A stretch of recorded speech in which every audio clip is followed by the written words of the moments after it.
Hey everybody, Scout Crafty here again. Welcome back to the show. Hope you're doing well. A lot has happened since our last episode. We have a new mayor here in the city, and looking forward to that. It should be exciting next 4 years. And also, a couple people have texted me and called me up about this and said, "What are you going to do? You're going to leave or something?"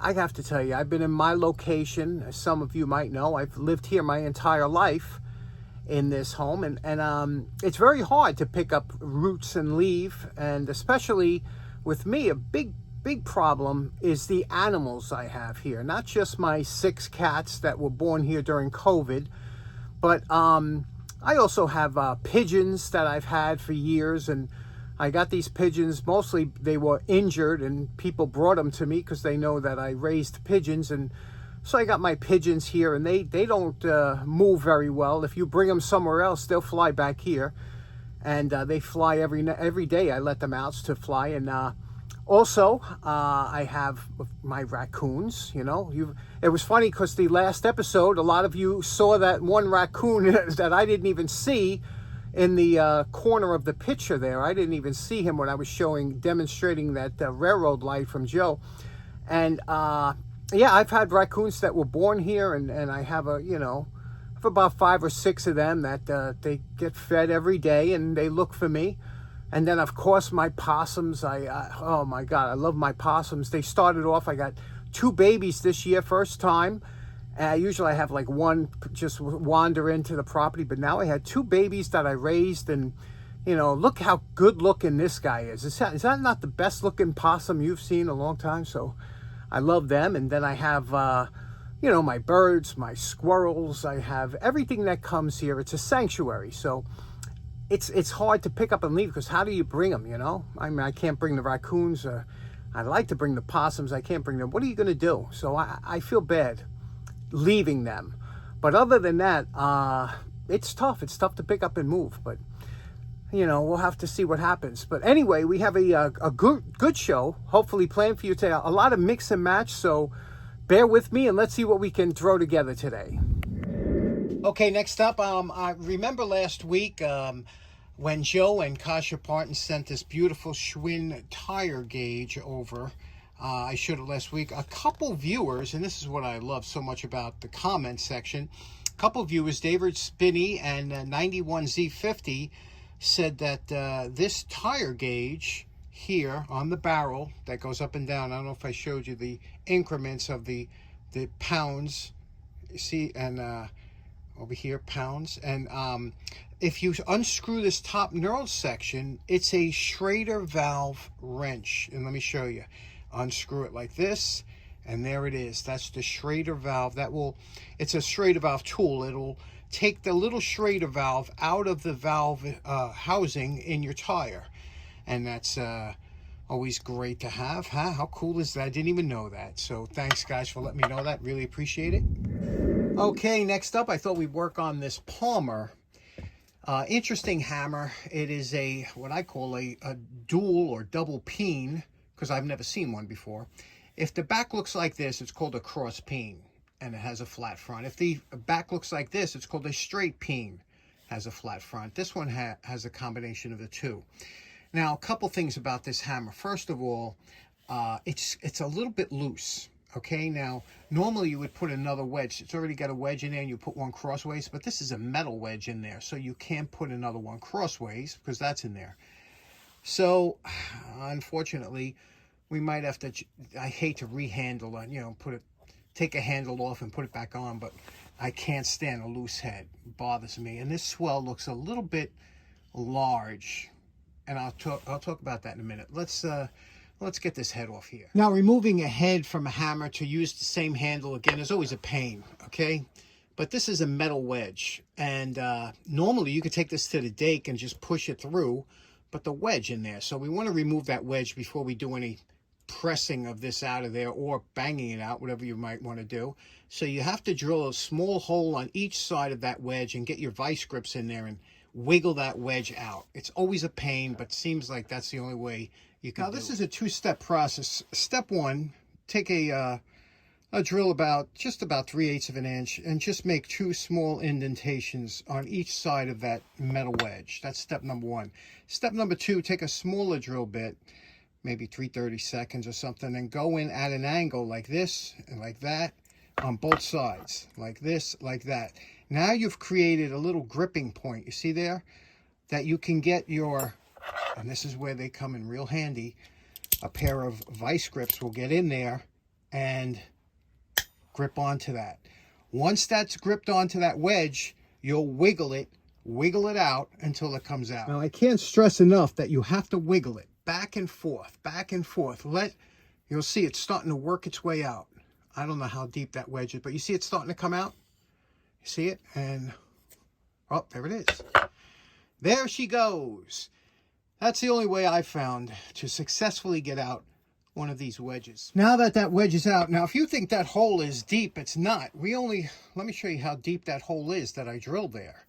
Okay, because you're going to have to reuse this handle. So I'm putting it at the bottom of the hole, put my finger here. There we go. It's only a little bit of a hole that you're not drilling deep because we're going to have to reuse this. So we're going to have to go down further on the handle. Now what you're going to do, soft blow hammer, both sides, turning, hitting, both sides. Work it back and forth. There's no wedge in there anymore. So this should come off. And again, you got to go back and forth on both sides. You see how we're working it off?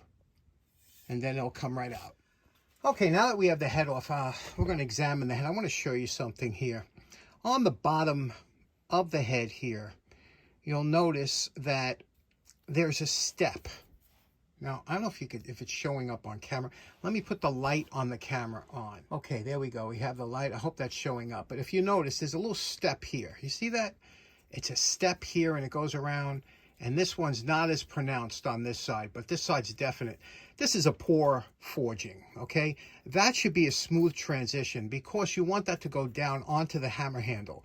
Anytime you have a step here, that's going to obstruct this head from going down because it's going to create a little lump like it did here. Look, can you see this here? See that lump? You see that? You can see the profile. It goes down. It should be a smooth transition. You got this lump. And that's going to stop it from going and seating properly. So we're going to grind this to make it it should be a smooth transition, top and bottom. The top isn't bad, you see? But here's that forging mark. See that? That's wrong. That drift, whatever the drift they're using, should do a better job than that. And you wouldn't get that on professional like Vaughan. You know, Vaughan's a really good hammer maker and stuff. This is whoever did this or whatever. This may be a Monday hammer. You know what I mean? Now, you're not going to be able to get that step down with a file because it's already hardened. So we're going to use a stone in the Dremel. You don't have to go super fast with the stone.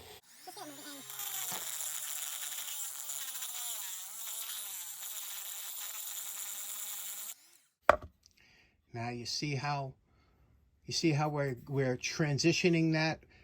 So we're grinding that down so that bump won't be there. And this side we don't have too much to do. That looks pretty smooth.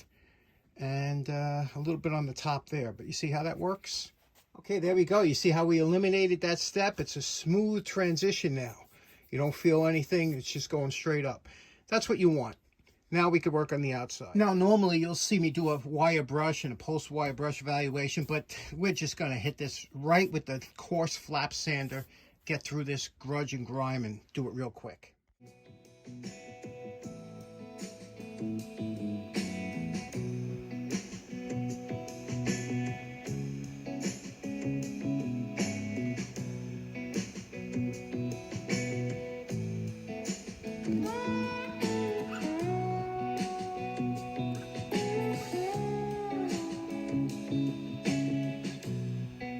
Okay, this was all done using the 60 grit coarse disc, flap disc. Now we're going to go to a finer flap disc and blend everything in. We're going to use a 120 flap disc, and that'll blend in all the imperfections to make it nice and smooth.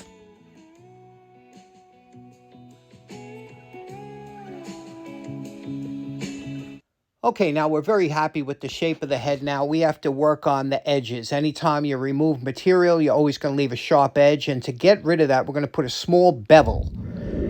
Now we're here at the belt sander, and we're just going to put a bevel around the whole hammer so it's smooth to hold in the hand. After that, now we're going to get rid of the scratches that are left by the different sanding discs and flaps. And so what we're going to do is we're going to use the fiber wheel. Now, that will get rid of all those scratch marks. Now, if you look, here's a good before and after. There's before, and there's after. Okay, you can see the difference. See the scratch marks? That all comes out with the fiber wheel. Okay, now this is no polish or anything. This is only the sanding flap disc, the sanding belt, and you see the bevels on all the edge. Now this thing is super smooth. There's not a sharp edge on here.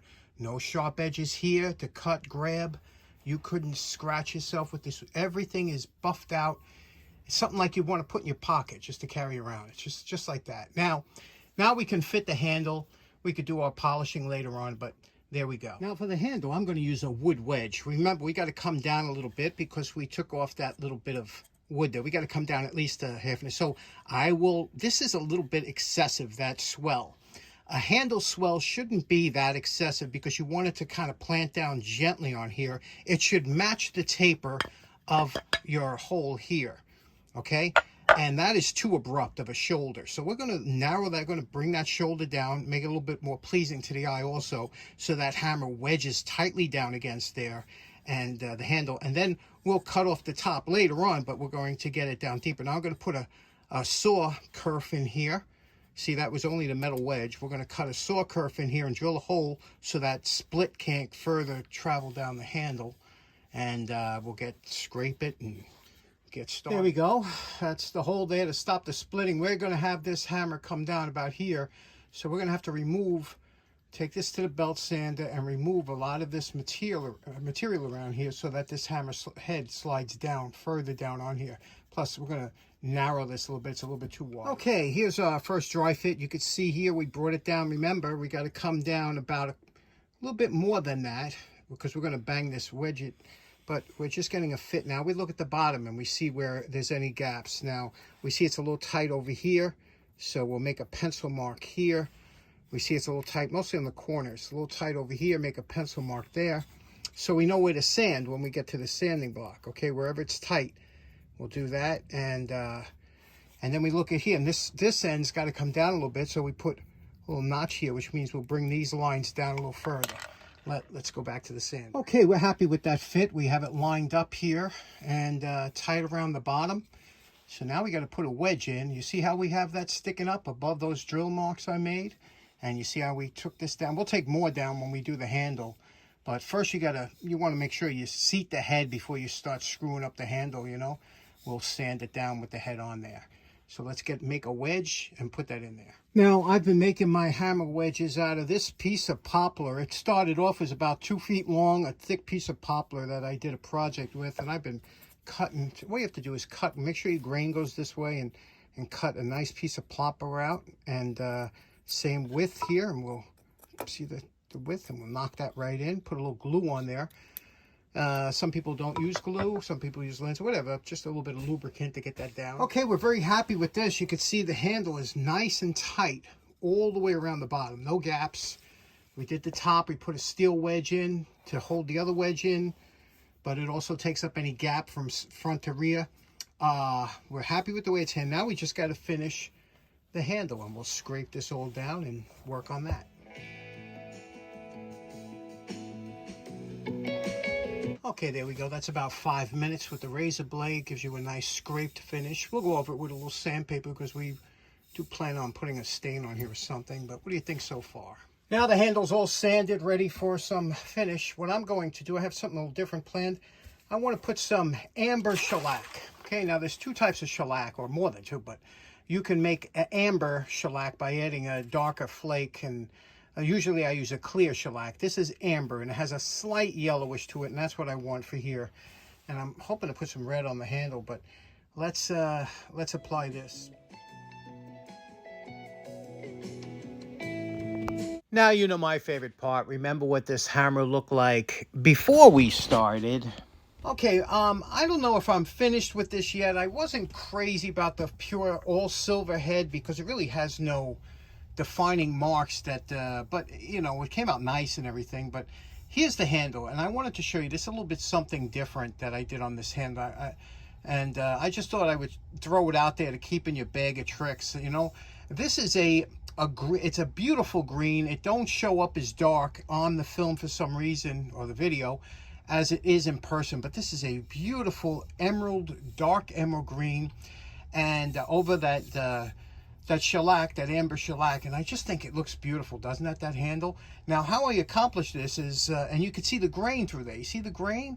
That's what's so nice about here, and it is such a beautiful color in person, but, you know, reds and greens don't show up too well on video. Like I said, I did it with the amber, and then I sprayed this with Duplicolor metal cast. That, if you haven't tried that yet, it's a clear paint, and it comes in all different colors. And this one was green. I had a little bit left in the can, and I had planned to do it like this.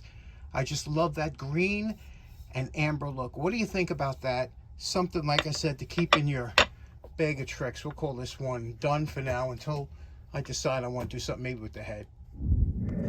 Okay, next up, another good comment. My good buddy Seb Glayberg, and he's been a friend of the show for a long time, and Seb asked that he has some ratchet straps, and they were kind of giving him, they were binding up on him, giving him a little bit of problems. And now I'm by no means an expert on ratchet straps, but I use them every once in a while, and they're fantastic to have. They can do so many things around the shop. As far as your imagination can run wild on how you can use these things. If you're not familiar with a ratchet strap, usually they come in two pieces. This one here is a short end. This you would wrap onto something, and then you have your strap. This would tie onto something else, and you would be left with this here. And what you do is you feed this through. There's a little slot in the ratchet here. You would feed this through, okay? Let me move this up a little bit. Feed it through like this until you get a little bit of a, however, you want just a little bit of a slack, not a lot. Once you have a little bit of a slack, then you could use your ratchet action. Now, because it's in that split bar here, now when you start ratcheting it, it'll catch on itself and it'll wind it up, and that's what it'll look like. You see how it's winding up on itself, and you can get tremendous pressure on here. Now, you don't want to have a lot of this spool. You should only have it go around 2 or 3 times. You don't want to have it go past the gearing, you know. Just like about that is fine. That will hold it. It cannot slip out. And in order to release it, you have to pull on this, and that'll release it. And then there's another lever here that you pull on that, and this is how you get your ratchets out. You got to pull kind of on both of these to get this out of there. And let me pull it out, and I'll show you what we were talking about. Okay, now this is the meat and potatoes of a ratchet strap, and that's the actual ratchet mechanism. Now you could see here, there's a release here that you could release this when you have to release the ratchet strap. And there's also all kinds of safeties here, locks here, double locking. So you see it locks into that spur gear, then it closes down, and then this locks. You see this one locks over here, see? And then this one, so it's always locked, you see? There's always a double lock on there. So you have to release this, and you have to release that to get this spool to release your strap. Now, what happens is these have to be cleaned every so often because, you know, the road salt and gunk and just sitting for a while. It has a coating on here, like a yellow ox coating, but what you have to do is every once in a while you have to lubricate where those 2 plates rub against this spur gears, okay? And also this spring, you got to make sure that there's no gunk and everything, because it's got to be able to release here. And the same thing with this spring here. This little rubber pad will go up and down, you can see here. And that spring is here. It's a little coil spring. But if it's binding up on you, which this is a little bit of spray lubricant. Now, Seb asked if I could use 50-50. Absolutely, 50-50 is a great, just make sure you don't want to get anything on the straps, because obviously it's nylon. Nylon you want to keep out of the sun. You just want to keep these wrapped up in a box when you're not using them.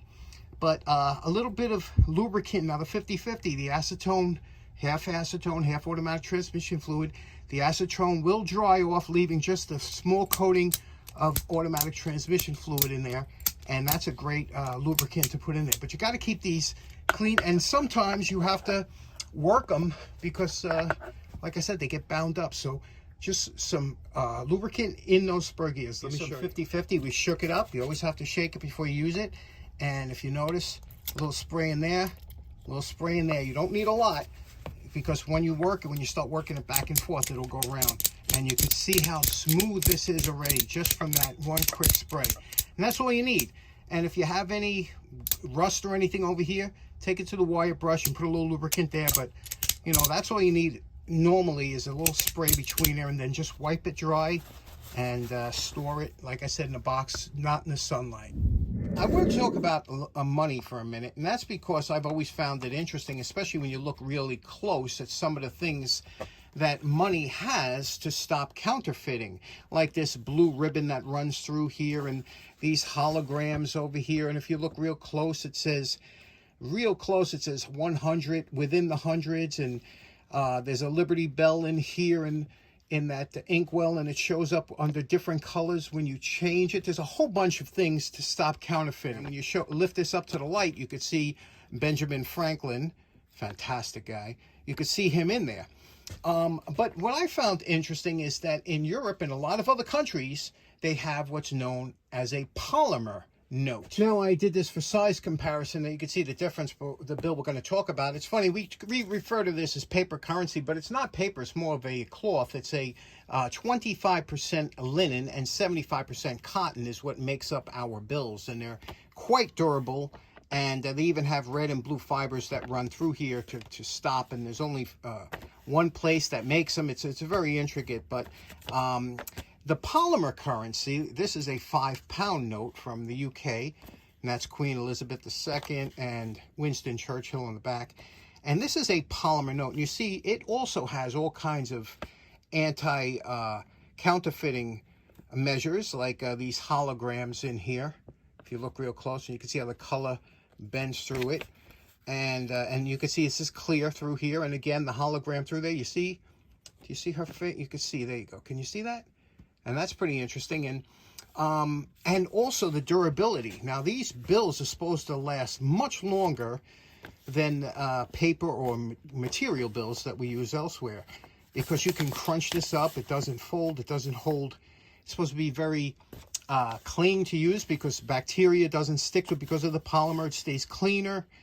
Very interesting note. And a lot of other countries use polymer notes. But the funny thing is, what I found is counterfeiting with today's technology and things like that, that it's so easy to counterfeit so many bills. It's very hard for us, because the holograms, they could slap on anything, you know, and we wouldn't, as the untrained eye wouldn't know unless you really look closely. But it's very interesting. You could see even around the hologram up there. You see that by the crown? There's all kinds of lines up there. It's fascinating. I find it fascinating. Polymer bills, they were talking about possibly introducing it to the United States. What are your thoughts? Have you ever seen one? Have you ever heard of one? Like waterproof? What do you think? You think we should switch over? They cost more to make, but they're supposed to last like much longer. So in the long run, they say these work out better. Now, here's something I find really interesting. You see those white crystals on the right? That's called sodium polyacrylate. Those are crystals that have a high absorption rate, up to 1,000 times its weight in fluid. And here we have just a few ounces of warm tap water here, you see here. But we only have less than an ounce of this product here. And we're going to put it in here and see how long it takes to gel up, so to speak, and make this water something that turns almost into a solid. So here we did about half, and you can see already it's kind of gelatinous. You can see it's got a skin on it, but it's still working. It takes a little while to work. You could stir it up a little bit to help it work, but you can see here, look what we did already. We have, now we didn't even use all of it, and look what we're at. We have a thick, gelatinous goop which is probably what you find in baby diapers, right? But if you let that sit there for a while, it'll keep working because it's still absorbing. But you can see here, look at that, upside down, and we're still not totally absorbed yet. And that wasn't even half. Isn't that amazing? We just keep mixing it up. It'll get more and more thick, and this is what the consistency looks like. Isn't that cool? I always thought that was an interesting product, and there's probably a lot of uses for it in the shop or something. It's non-toxic, and it could go right in the garbage. This can go right in the garbage, you know, no problem for the landfills or anything. Next up, I got a nice gift, a package in the mail from my mentor, Dan Semel. You know, Dan, a long-time tool collector. And Dan happened to come across this vintage belt buckle, and he says, I know you have you like those old metal drills, which I absolutely do. And he said, this one you would like, and I absolutely do. Look at this. This is from, you can see here, I don't know if you could read that there. Yeah, 1980. And you can see it says Bergamot Brass Works, okay? So made in the USA. And what this is, back in the day, people used to wear decorative belt buckles. You know, they still do a lot down in Texas and down south and west. But yeah, that was a big thing years ago with the belt buckles. And I don't see too many anymore today. But this is very interesting, but it's got a few scratches on it, I guess, from being worn. You know, your belt buckle always gets scratched up on things. So what do you say we just give this a quick clean up, get rid of those scratches, and see if we can't make it present a little bit better. Now, years ago, a lot of these belt buckles used to be made from a pewter. And pewter was a type of material that was easily poured. It's kind of a soft material. Now, you have to be careful now because you don't want to take this to the wire brush. Remember I told you about what a wire brush will do? And I'm going to show you, I'm going to hit the bottom part of this with a wire brush and show you what happens and why you do not be very careful using a wire brush on certain things. Let me show you what happens. Now, this is what I was telling you about with the wire. You see the bottom? You see the bottom handle? You see how it roughed it all up and made it, give it a lot of, you know, it just, the wire brush will devastate this. That's why you got to be very careful with certain things. You got to try it out in different spots. We fixed that because, like I said, this is a soft metal. And by taking the 220 sandpaper, which we have, we can smooth that right out and fix it. But if you were to take this to the wire brush and think you're going to do it, you just, you know. So sometimes with the softer materials, you have to take and do things by hand. So we take some 220 sandpaper and we'll try and get rid of those scratches that are on here. And now pewter, one of the problems with pewter is it tends to oxidize and get like a coating on it. That's not a pleasant looking coating. So after we get this down, get rid of the scratches, we'll coat this with shellac, and which is probably what they did. You could see here on the chuck, it looks like it has a shellac coating on there. So we'll cover it with shellac, and that'll protect it and stop it from oxidating. But we have to get rid of those scratches first. And it's tedious, but you got to do it by hand. Now, the fiber wheel is also very good for working on non-ferrous metal. But again, you want to test it.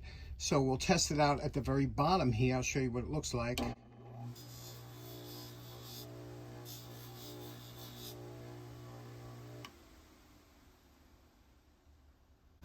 we go. Can you see that? Nice. Takes out the scratches. Nice shine in there.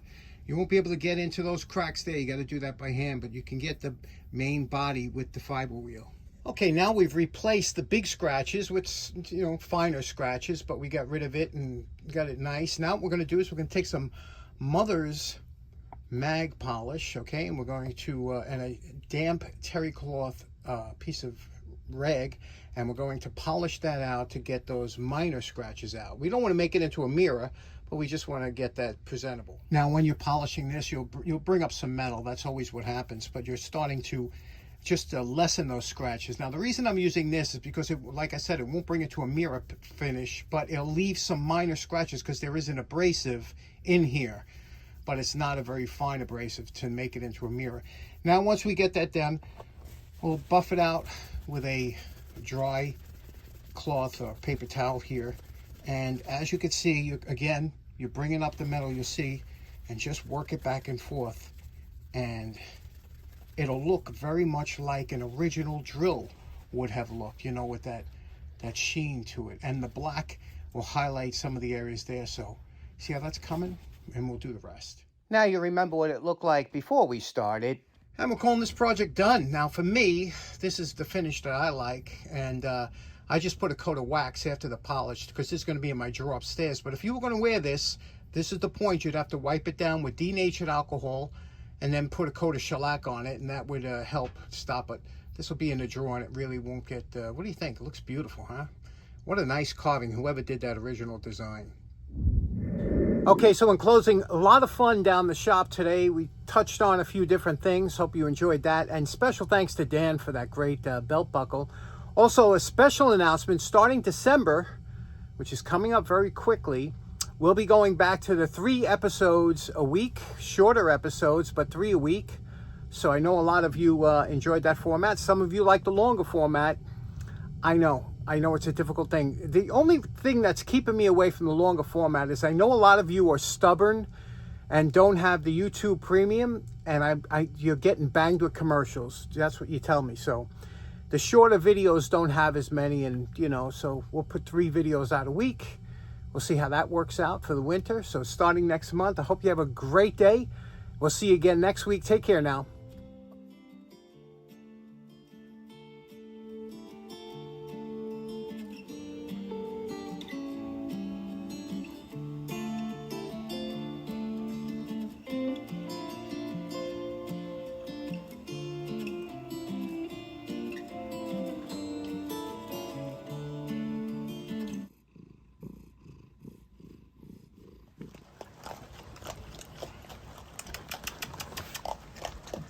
What are you guys doing, huh?